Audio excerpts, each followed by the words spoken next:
Across the nation, a serial rapist targeted unsuspecting women who has access to the highways and a bizarre sexual fetish. Robert Ben Rhodes, often referred to as the truck stop killer, is one of America's most notorious serial killers.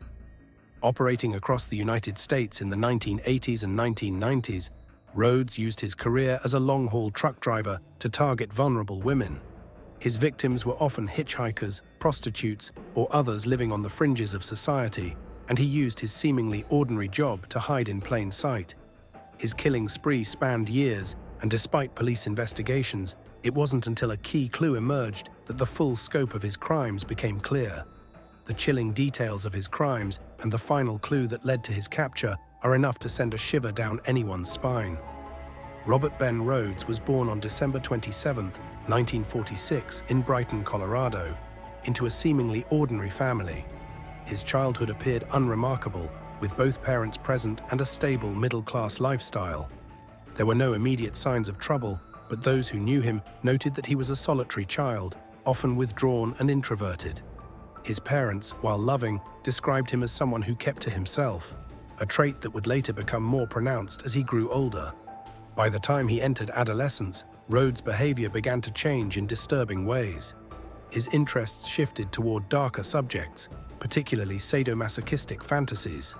His desire to inflict pain and control others became evident, and his sexual preferences evolved into an obsession with bondage, domination, and submission. This fixation would play a central role in his later crimes, as he sought to transform these fantasies into real-world actions. In the early 1970s, Rhodes found work as a long-haul truck driver. This job provided the perfect cover for his sinister desires. As a trucker, Rhodes was free to travel across the country, with no one to keep track of his whereabouts. Truck stops, remote highways, and isolated motels became his hunting grounds.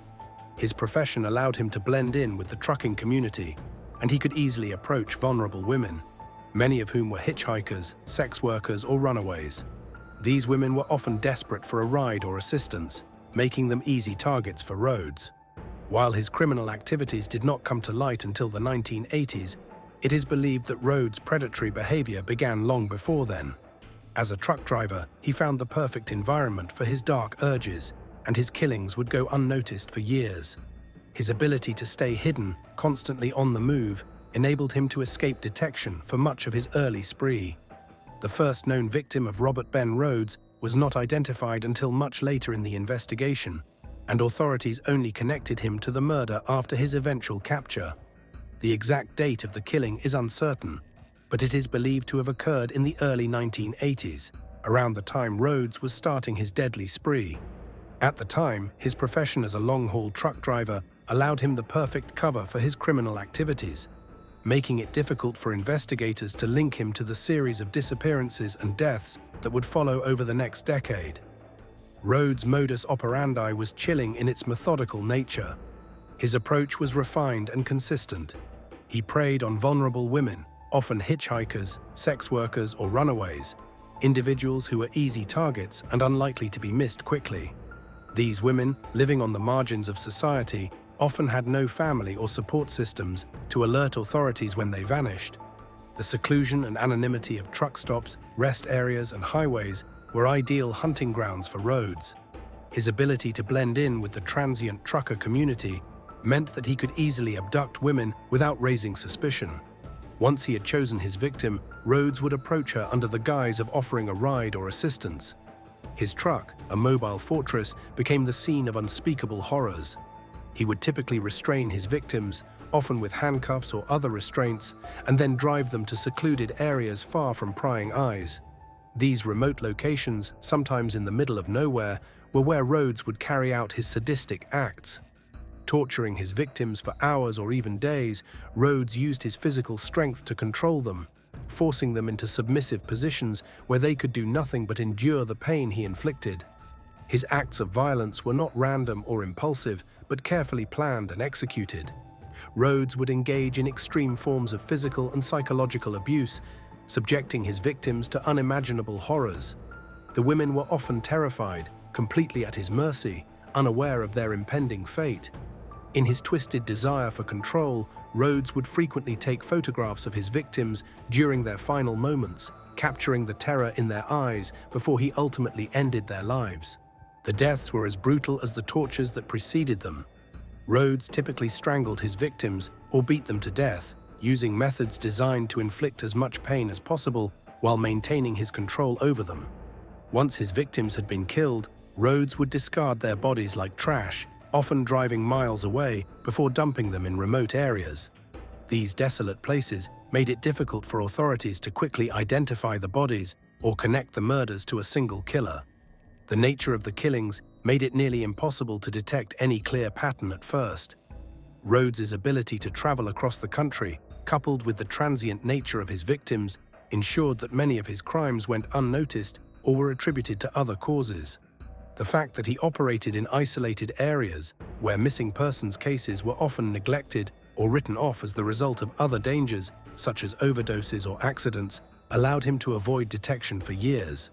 His killing spree, which stretched across multiple states, was a haunting example of how a predator can operate in plain sight, using the anonymity and mobility provided by his profession to evade law enforcement for so long.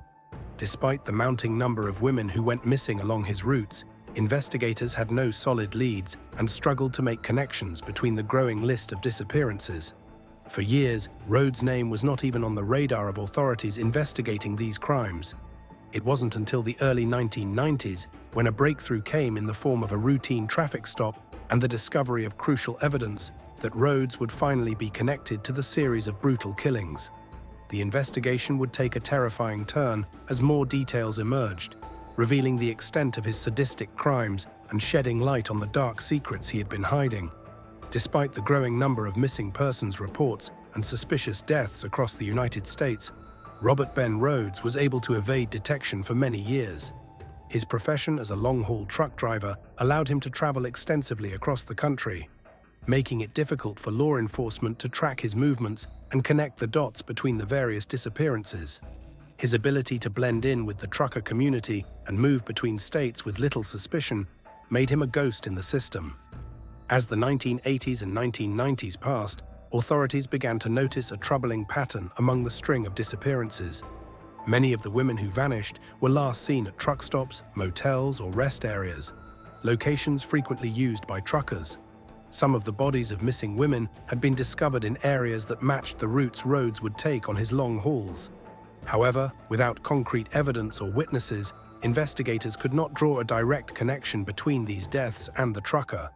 The victims seemed to be chosen at random, with no clear link between them other than their vulnerability. Many were hitchhikers, sex workers, or women living on the margins of society. This lack of a clear motive made it difficult for authorities to form a coherent theory about the killer's identity. The killings appeared to be driven by a desire to dominate and control, but without any specific pattern or signature, investigators had no way to pinpoint Rhodes as the prime suspect. Over time, the case grew cold. The disappearances and deaths seemed to stretch across several states, and with no substantial evidence or leads, the investigation stalled. There was no way to predict where or when the next victim would appear, and law enforcement struggled to make progress. Despite these challenges, Rhodes' name was never far from investigators' minds, though they could not yet confirm his involvement in the growing number of unsolved cases. It wasn't until 1990 that a break in the case would give investigators their first real lead. In 1990, a breakthrough came when a woman, later identified as Regina Walters, was found alive after being held captive by Rhodes. She had been abducted, tortured, and held for days, but managed to escape and was able to provide crucial information to the police. Regina Walters' testimony would become key in connecting Rhodes to the string of murders that had gone unsolved for so long. Regina had been picked up by Rhodes in his truck, and she was held against her will for several days. She later reported that Rhodes had threatened to kill her multiple times during her captivity, but she had managed to escape. After her escape, authorities were able to track down Rhodes, and for the first time, they had a suspect in custody. Rhodes was arrested and charged with the abduction, sexual assault, and murder of Regina Walters.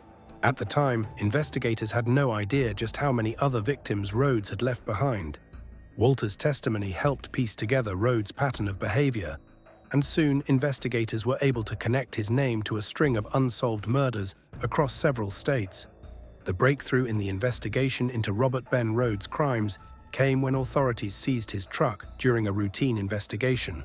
What they discovered inside would become one of the most disturbing and crucial pieces of evidence in the case. Among the items found were a series of photographs and videotapes that would expose the true extent of Rhodes' depravity.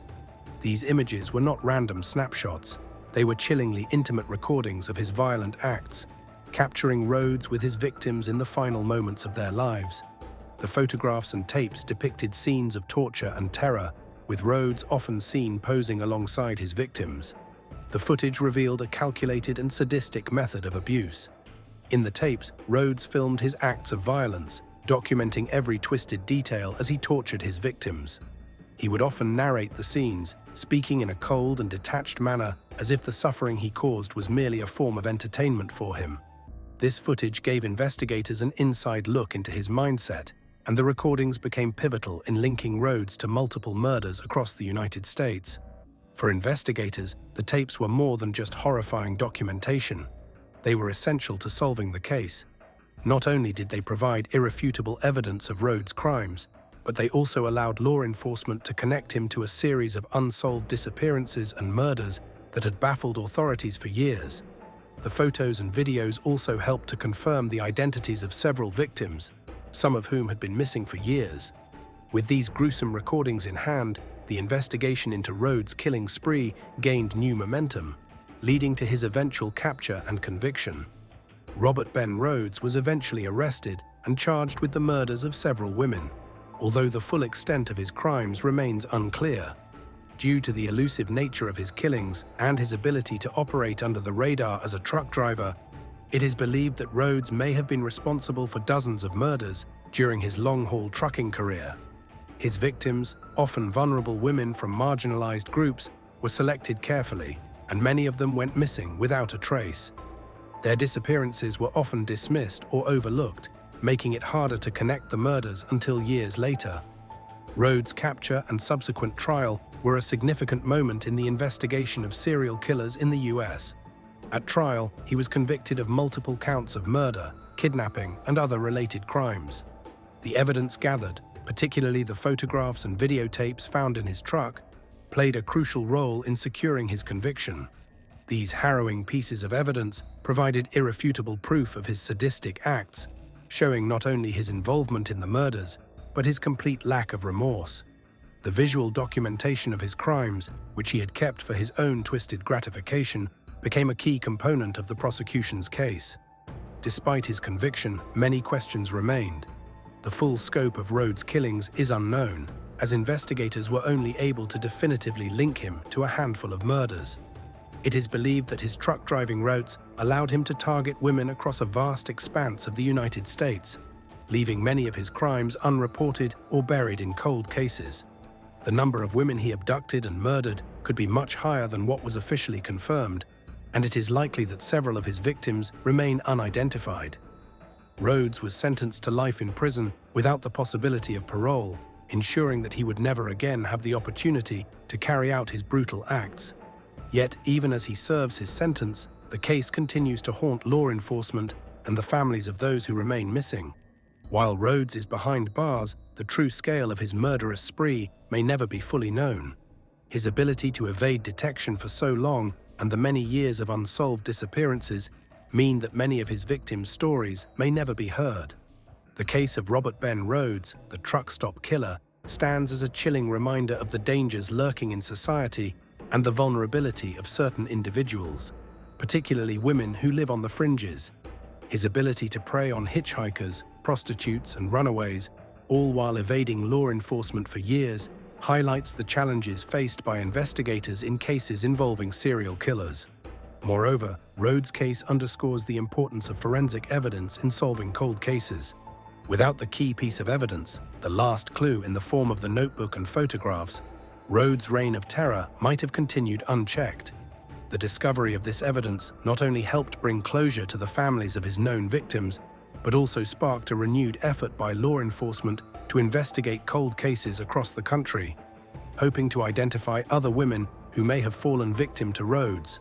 For the families of the victims, the tragedy of their loved ones' deaths is compounded by the lack of closure in many cases. Many of Rhodes' victims remain unidentified, and their families are left with questions that may never be answered. However, the bravery of survivors like Regina, who escaped Rhodes' grasp, and the determination of law enforcement officials in solving the case have ensured that Robert Ben Rhodes is remembered as one of the most notorious serial killers in American history. The case Truck Stop Killer serves as a dark reminder of the horrors that can occur when individuals with violent tendencies go unchecked for long periods. His ability to prey on vulnerable women while hiding in plain sight as a truck driver for decades is a testament to his calculated and twisted nature. But the discovery of crucial evidence, the last clue, ultimately led to his arrest and conviction. For the families of his victims, while justice has been served in part, many questions remain unanswered. The case has also highlighted the ongoing issue of violence against women, particularly those who live on the margins of society, and the need for greater vigilance in protecting the most vulnerable. As we reflect on the chilling legacy of Robert Ben Rhodes, we are reminded of the importance of continuing to search for missing persons, to bring closure to families, and to never forget the victims whose voices were silenced too soon. If you found this story insightful, please consider subscribing to stay informed and learn more about cases that matter. Your support helps bring attention to these important issues and provides a voice to those who need it most. Subscribe